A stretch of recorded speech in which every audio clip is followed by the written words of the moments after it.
It's commonly believed that tourism became an integral part of human life only with the rise of scientific and technological progress. Today, we can simply buy a plane or train ticket, pack a backpack with the bare essentials, and head out to explore the world. But not that long ago, just a couple of centuries back, travel was nowhere near this easy. The tourism boom is usually traced to the 19th century, when new horizons and opportunities began opening up to humanity. It was the age of travel, the era of explorers and pioneers. Nearly every aristocratic family at the time could afford a trip abroad for a couple of weeks, bringing along an impressive number of bags. Massive amounts of luggage followed those eager to see the world. Wealthy travelers hired specialized workers whose sole job was to pack everything needed for the journey into trunks and suitcases. Separate staff were responsible for organizing and arranging the baggage so that nothing would get damaged and, most importantly, so it wouldn't get wet. Sounds strange today, doesn't it? But one day, everything changed. In 1858, the first flat-sided suitcase of its kind was introduced in Paris. It was called the Trianon, and it was created by a man whose name is now known worldwide. That was the moment the world first heard the name Louis Vuitton. Louis Vuitton opened his first workshop in Paris in 1854. It was destined to become a symbol of exceptional quality and luxury. But let's take things step by step.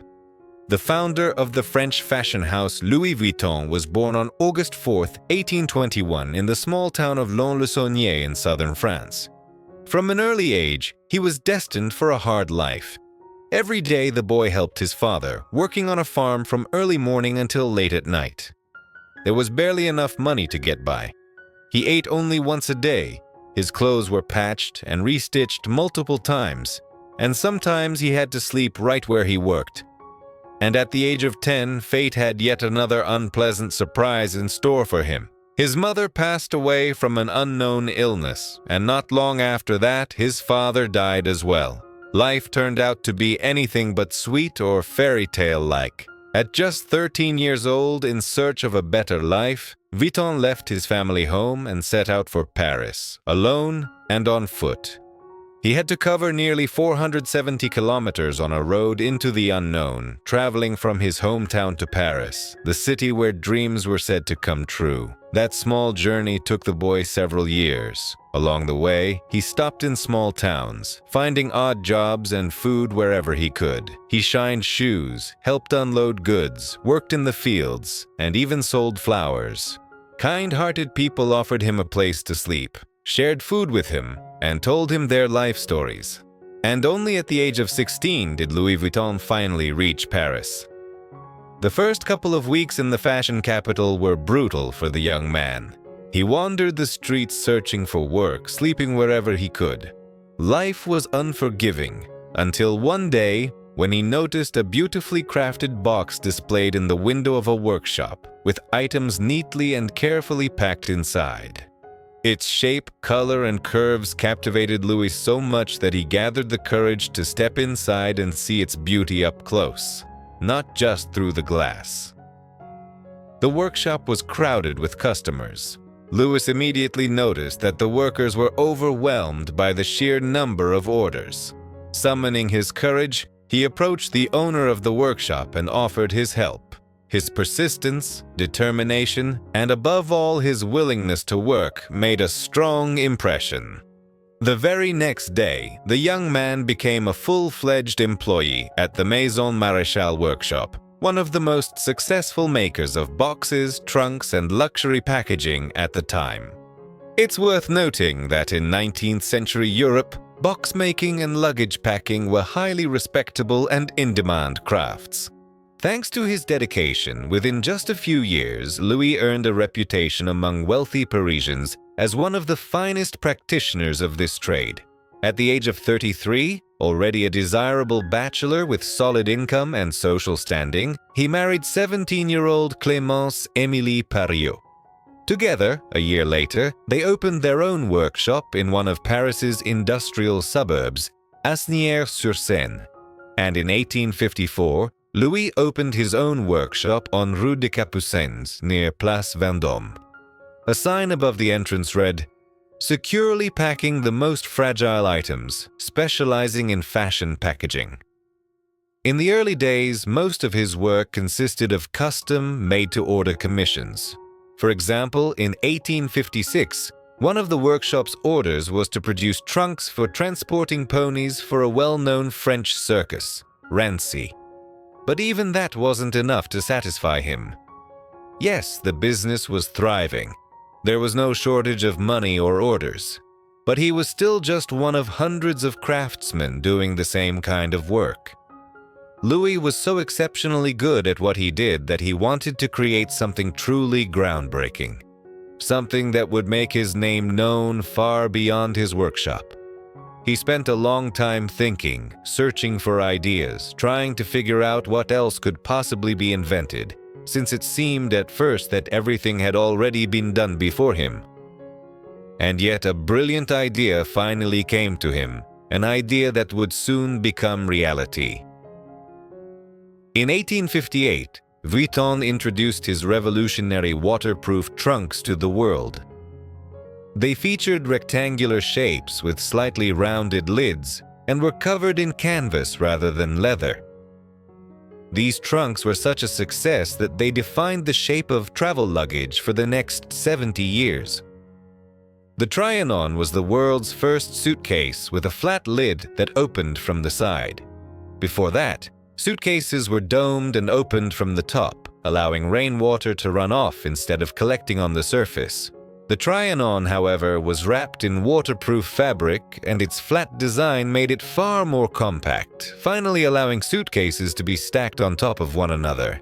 The success of the new model was also driven by the rapid rise of railway travel. The convenience of this new accessory quickly attracted the wealthiest clientele. It was an unreal level of success. Orders poured in by the hundreds, and word of this miracle suitcase spread far beyond the borders of France. But, as often happens, good times were followed by challenges. Even then, Louis Vuitton faced a major problem. His trunks were being widely copied. Instead of backing down, he decided that if he had created it first, his suitcases should stand apart from all the others.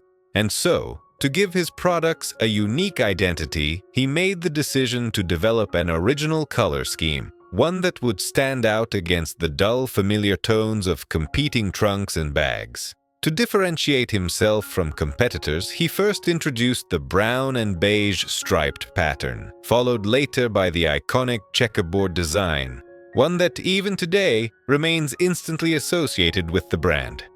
From the very beginning, the shop's clients were wealthy individuals with a refined sense of quality and beauty. One of them was Empress Eugénie, the wife of Napoleon III. Thanks to her patronage, Louis Vuitton's shop attracted the attention of France's elite, securing the success of his future career. From that moment on, business took off at a rapid pace. In 1867, Louis received a bronze medal at the Paris International Exposition for his contribution to society, because by then, the world was traveling with Louis Vuitton trunks. But things were not as perfect or as fairy tale-like as they seemed. In 1871, as a result of the Franco-Prussian War, the workshop was destroyed, and most of the equipment and tools were simply stolen. It was a difficult period for our hero, who had devoted all his strength and energy to developing his craft. But he quickly took matters into his own hands, and within a short time, managed to restore production. Demand for his products was so high that in 1885, Vuitton opened his first store outside of France. The brand proved especially popular in London. After the boutique opened on the shores of foggy Albion in 1885, every item began to feature the inscription Marque L. Vuitton Déposé, a mark guaranteeing 100% authenticity. Louis Vuitton was far-sighted. At the time, this was extremely difficult to counterfeit. From 1857 to 1936, the fashion house was run by Louis Vuitton, together with his son, Georges. In 1886, they jointly patented a spring-loaded lock, a design that is still used to this day. All lock models were stored in the workshops in case an owner ever needed an extra key. Until the very end of his life, Louis devoted himself entirely to the work he loved. He designed and refined comfortable handles for carrying trunks, improved locking mechanisms, and experimented with corner reinforcements to give suitcases a more elegant appearance.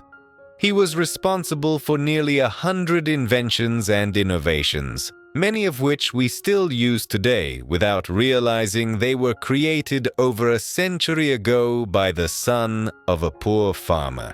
The great craftsman, rightfully called so, passed away at the age of 70, after which the entire business was handed over to his son, Louis Vuitton. It was under Georges that the legendary monogram was born, featuring flowers, diamonds, and the LV initials as a tribute to his father.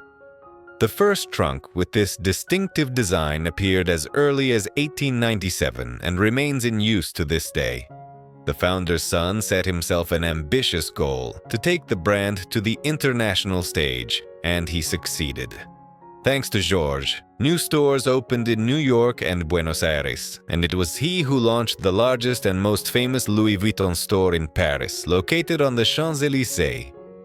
In 1901, the steamer bag was introduced, becoming the prototype of modern backpacks.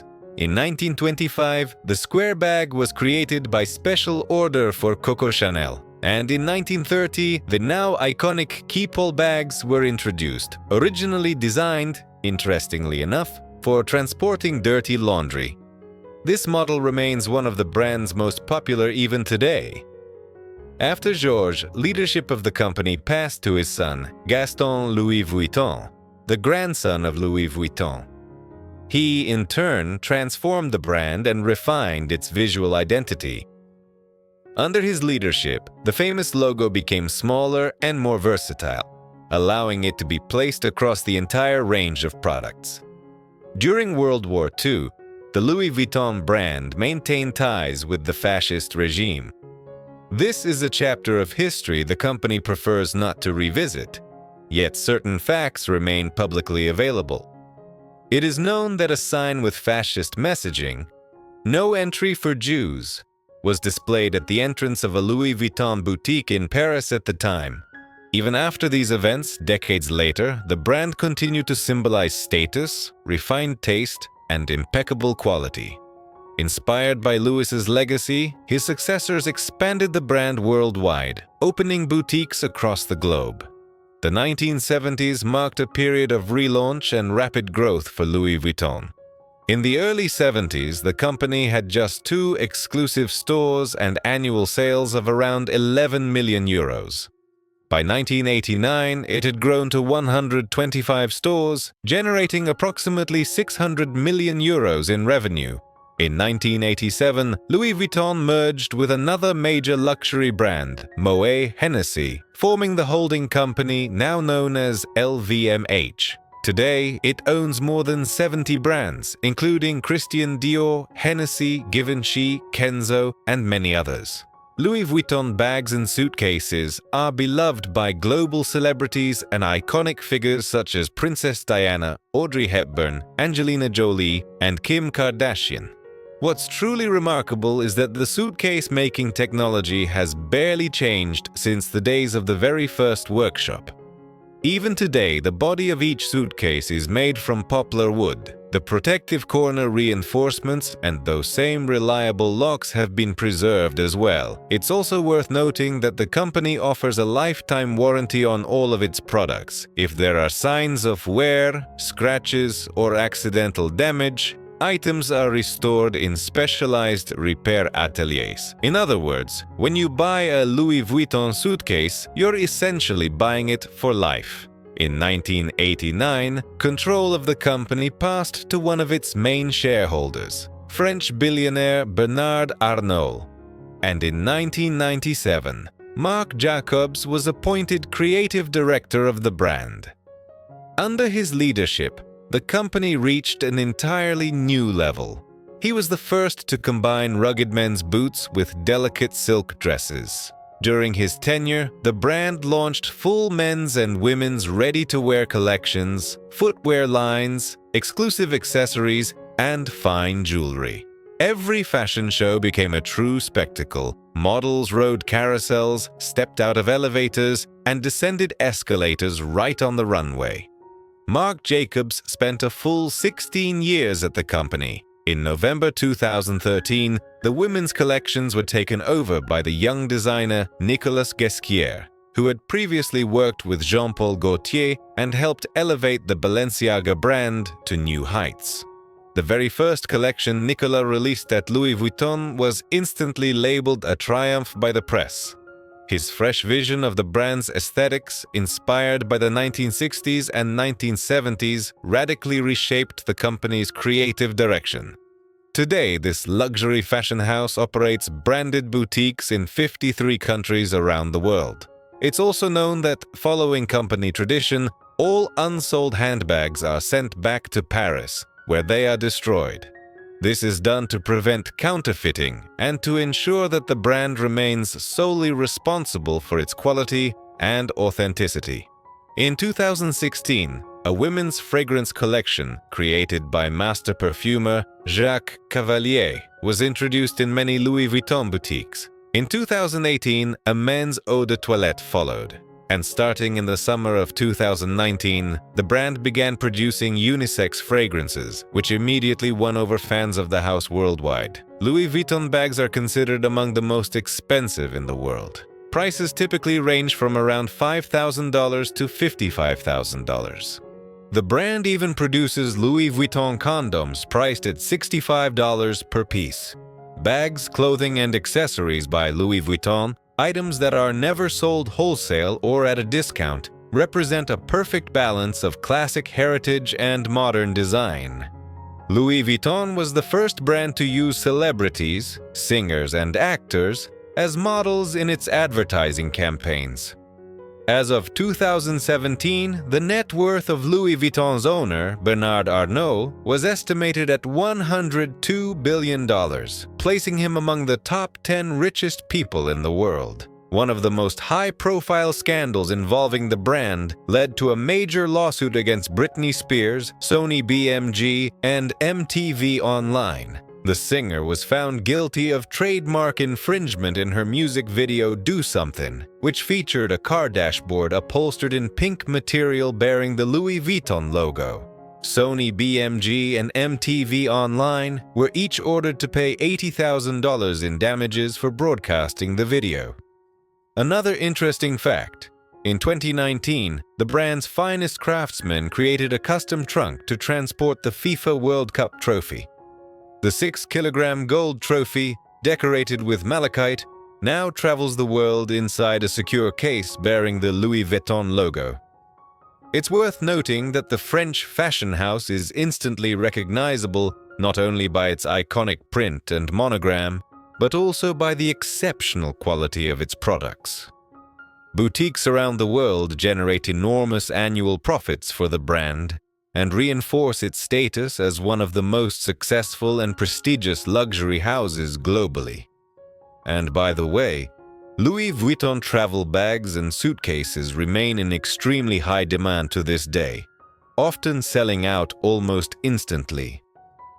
The philosophy that every suitcase must combine maximum mobility with lightness remains just as relevant today as it was decades ago. So, friends, have you ever owned anything from this brand? Be sure to share your thoughts in the comments. That's all for today. Don't forget to rate the video. See you next time.